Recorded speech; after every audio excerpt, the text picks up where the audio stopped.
L'utilisation et le repérage de la préposition font partie des difficultés grammaticales les plus communes. Cette capsule a donc pour objectif d'aider à mieux la comprendre.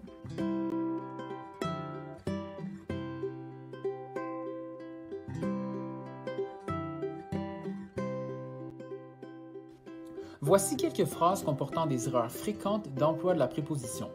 Si tu ne sais pas quelle préposition utiliser, alors cette capsule t'est destinée.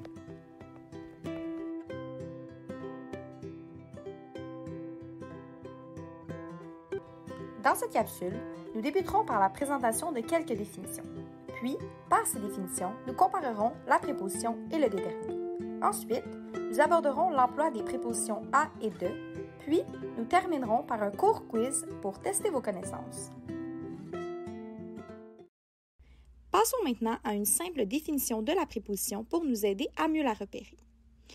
Celle-ci est donc un mot invariable, ce qui veut dire qu'elle ne peut en aucun cas être accordée en genre et en nombre. C'est aussi un mot de liaison. Elle fait donc l'introduction d'un complément et, par conséquent, ne peut être effacée. La préposition est aussi le noyau du groupe prépositionnel. De ce fait, passons à la définition du groupe prépositionnel. Celui-ci est donc composé d'une préposition et de son expansion. Cependant, les expansions du groupe prépositionnel peuvent être, en termes de groupes grammaticaux, de toutes sortes. Il pourrait donc être plus facile de chercher l'expansion d'une préposition pour ainsi mieux repérer celle-ci. En voici les exemples. Dans la phrase « J'ai pris le chandail de mon ami », de étant la préposition, mon ami, son expansion, de type groupe nominal. Dans la phrase « J'ai fini de manger », de étant la préposition, manger, son expansion, de type groupe infinitif. Dans la phrase « Il est passé par là », par est la préposition, là, son expansion de type groupe adverbial. Ensuite, dans la phrase « Je suis arrivé chez toi », chez est la préposition, toi est son expansion de type groupe pronominal. Dans la phrase « Je reviens de chez ma sœur », de étant la préposition, chez ma sœur étant son expansion de type groupe prépositionnel.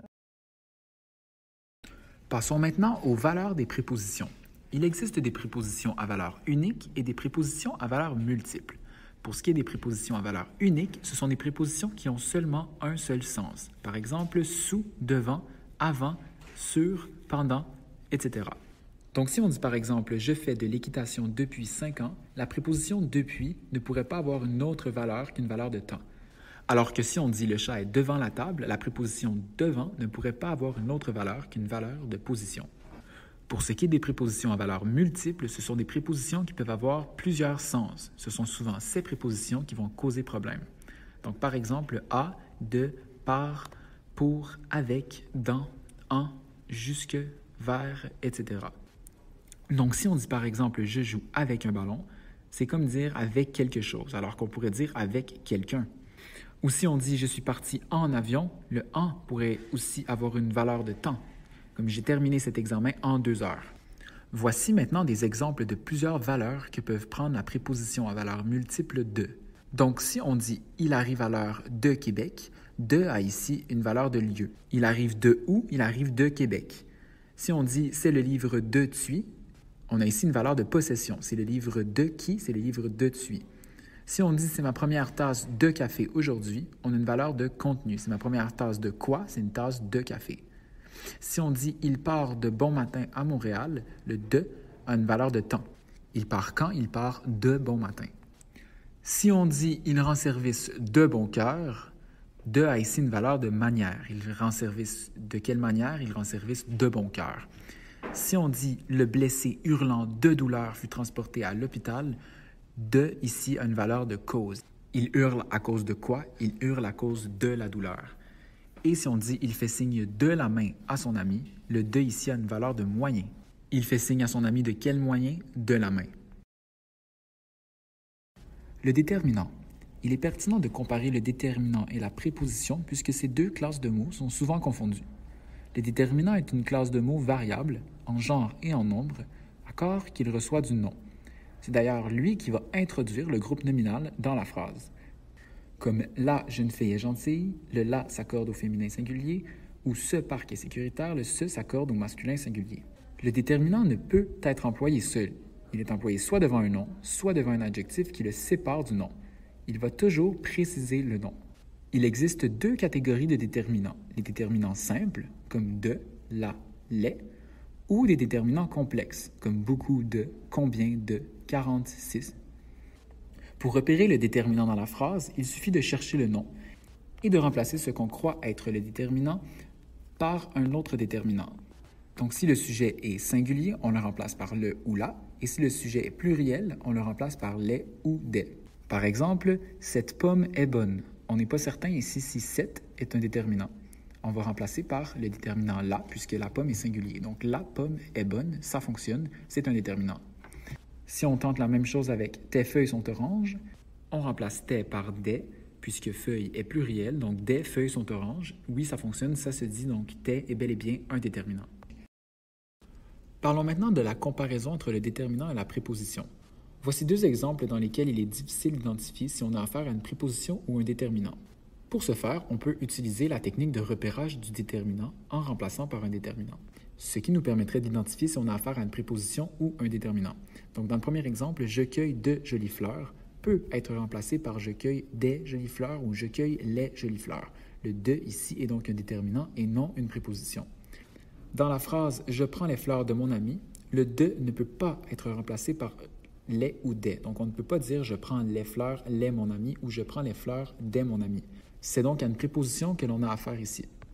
De plus, il faut comprendre que le déterminant ne peut introduire que des noms ou des groupes nominaux, alors que la préposition, elle, peut introduire n'importe quoi. Donc, si on dit par exemple « J'ai fini de manger », le « de » est une préposition qui va introduire le verbe « manger » et non un nom. Il est à noter que la préposition « de » et le déterminant « de » sont les plus souvent confondus, ce qui peut causer une faute d'accord dans la phrase. Nous allons maintenant faire un rappel sur les articles contractés. Un article contracté est formé de la préposition « à » ou « de » et d'un article défini, soit « le » ou « les ». Premièrement, la contraction de « à » et « le » donne « au ». Par exemple, au lieu de dire « nous allons à le chalet », nous dirons « nous allons au chalet ».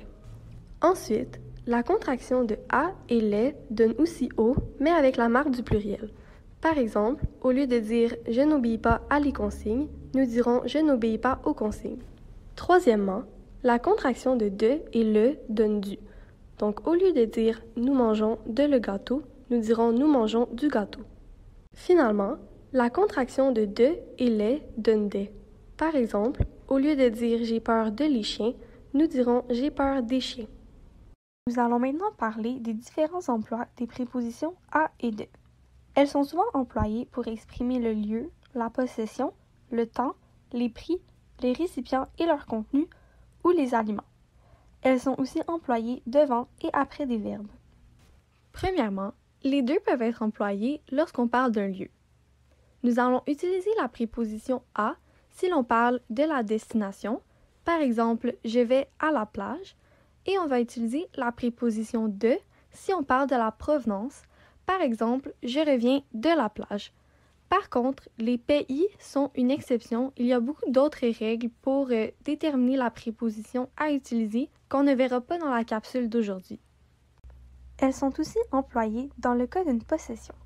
Premièrement, on emploie « à » entre le verbe « être » et un pronom tonique, soit « moi »,« toi »,« lui »,« elle »,« nous »,« vous » ou « eux »,« elles » ou un nom de personne. Dans l'exemple « la voiture est à Paul », la préposition « à » se trouve entre le verbe « être » et le nom « Paul ». Nous allons employer « de » entre deux noms ou entre un pronom démonstratif et un nom de personne. Dans l'exemple « la voiture de Paul », elle se trouve entre deux noms, donc entre voiture et Paul. Dans l'exemple « cette voiture est celle de Paul », elle se trouve entre le pronom démonstratif « celle » et le nom « Paul ». Ensuite, les deux peuvent s'employer pour parler de temps. Premièrement, on utilise « à » pour exprimer le moment. Par exemple, on peut dire « la rencontre est à midi ». Pour exprimer un horaire ou une durée, on va utiliser « de » et « à ». Par exemple, la rencontre est de midi à 14h. Elle s'emploie aussi pour parler du prix. Donc, pour le prix, on peut utiliser les deux prépositions. On pourrait dire, par exemple, « j'ai acheté un livre de 5 $ » ou « j'ai vu un livre à 5 $.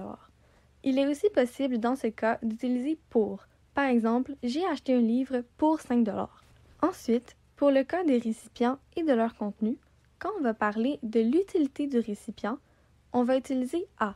Par exemple, si l'on dit un verre à vin, ça veut dire que le verre est destiné au vin. Si on parle du contenu, on va utiliser de. Par exemple, un verre de vin contient du vin. Finalement, dans le cas des aliments, si l'on parle d'ingrédients qui donnent une saveur au plat, nous allons employer à. Par exemple, une tarte aux pommes. Ensuite, si l'on parle d'aliments transformés, on utilise de. Par exemple, un jus de pomme. Les prépositions en général sont aussi employées devant et après des verbes à l'infinitif. Les prépositions qui servent à introduire un verbe à l'infinitif sont principalement à, de, pour, sans et avant de. Le verbe qui est introduit par une préposition est toujours à l'infinitif. Par exemple, il est interdit de manger là-bas. Il faut manger avant de partir. Donc les prépositions sont de et avant de, et les verbes qui les suivent sont à l'infinitif. Nous allons maintenant faire la distinction entre l'emploi de et à après quelques verbes difficiles. Premièrement, après arriver, nous allons employer de si nous parlons d'un lieu d'origine. Par exemple, j'arrive de l'école. Dans cet exemple, la personne revient de l'école, donc elle est partie de l'école. Nous allons employer à avec un lieu de destination. Par exemple, j'arrive à la maison. Dans ce cas, la personne s'est rendue à la maison. Ensuite, avec le verbe parler, nous allons employer à lorsqu'on indique un interlocuteur. Par exemple, je parle à Marie. Cela veut dire que mon interlocuteur est Marie. Nous allons employer de lorsqu'on indique un sujet de conversation. Par exemple, je parle de mon chat. Pour ce qui est du verbe commencer, commencer à fait partie de la langue courante, alors que commencer de fait partie du registre soutenu, mais les deux peuvent s'employer. Dans le cas du verbe continuer, continuer à et continuer de n'ont pas le même sens. Continuer à indique qu'une action se poursuit, donc elle est commencée et elle continue. Continuer de indique une habitude. Par exemple, je continue à jouer du piano veut dire que j'ai commencé à jouer et que je continue. Alors que je continue de jouer du piano veut dire que je joue régulièrement du piano depuis un certain temps, donc c'est une habitude. Terminons donc par un quiz qui vous permettra de tester vos connaissances. Donc, dans la phrase « Il y a de grosses tortues sur cette île », de est-il un déterminant ou une préposition? C'est un déterminant. En effet, on peut le remplacer par un autre déterminant. Par exemple, « Il y a des grosses tortues sur cette île ». Ensuite, dans la phrase « Je parle aux animaux », « au » est une contraction de quelle préposition et de quel déterminant? « Au » est une contraction de la préposition « à » et du déterminant « les ». Pour continuer, dans la phrase « J'ai pris part à la conversation », quelle est la préposition et de quel type est son expansion? La préposition est bien évidemment « à » et son expansion est de type groupe nominal puisque « conversation » est le noyau du groupe du nom « la conversation ». Pour terminer, dans la phrase « Il prend l'avion de Montréal », quelle est la valeur de la préposition « de ». Dans ce cas, la préposition « de » a une valeur de lieu puisque son expansion est Montréal. J'espère que cette capsule aura su vous éclairer sur les prépositions. Si vous avez encore des questions, n'hésitez pas à consulter les ressources telles qu'Antidote, la Banque de dépannage linguistique ou encore SOS Français.